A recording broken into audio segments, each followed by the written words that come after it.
Ready start. हमारे अनुभव और व्यवहार की दुनिया यानी हमारा यथार्थ तकनीकी बदलाव के दबाव में दिन प्रतिदिन जटिल और कदाचित बेकाबू होता जा रहा है।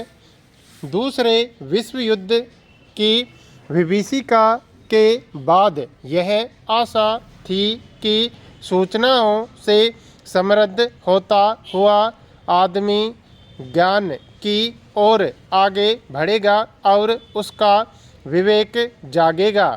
शायद इसी आशा से औद्योगिक क्रांति के बाद आज के दौर को नॉलेज एरा यानी ज्ञान युग का नाम भी दिया गया।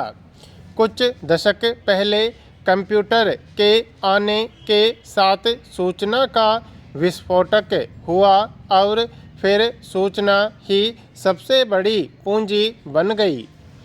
इस तरह सब कुछ को सूचना में रूपांतरित करने की तेज मुहिम शुरू हो गई। विज्ञापन प्रमुख व्यापार होता गया और विभिन्न माध्यमों के सहारे प्रचार की उड़ान भरने के लिए पंख मिल गए। सच हो या झूठ, प्रामाणिक हो या नकली, कुछ भी प्रसारित करना सरल और प्रभावी होता चला गया।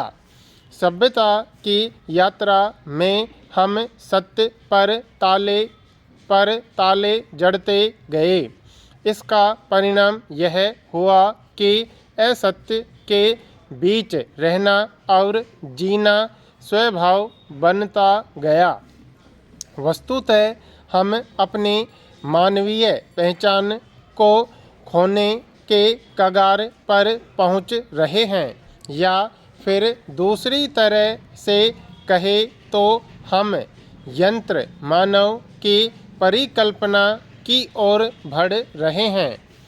इन सब बदलावों के बीच गुजरते हुए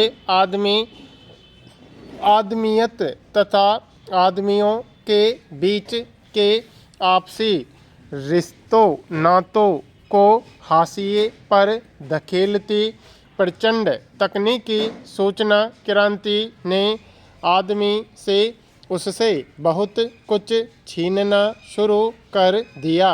उसके विचार, भावनाएं, रचनात्मकता और निर्णय लेने की क्षमता आदि पर एक एक कर धावा बोला गया।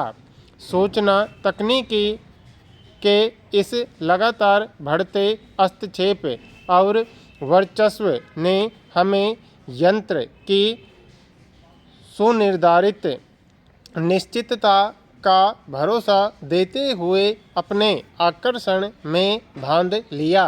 इस प्रगति ने मानवीय संवाद और अभिव्यक्ति पर अंकुश लगाते हुए आत्मतुष्टि को आत्मलीनता में बदलना शुरू किया।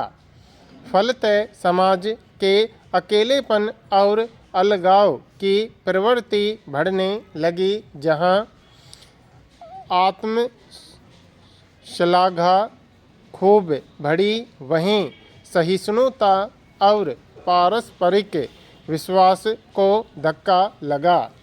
आत्म केंद्रीयता और स्वार्थ की बढ़त के चलते सोच विचार में उदारता कम होती गई।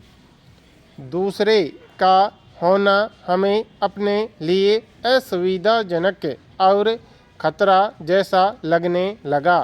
साथ रहने, साथ चलने, मिल बांट कर कार्य करने की जगह प्रतिस्पर्धा बढ़ने लगी। उसका परिणाम हुआ कि जीवन में हर स्तर पर हिंसा में उफान आने लगा। परिवार बिखरने लगे, समुदाय टूटने लगे और सभी अपना दबदबा स्थापित करने का हठ करने लगे।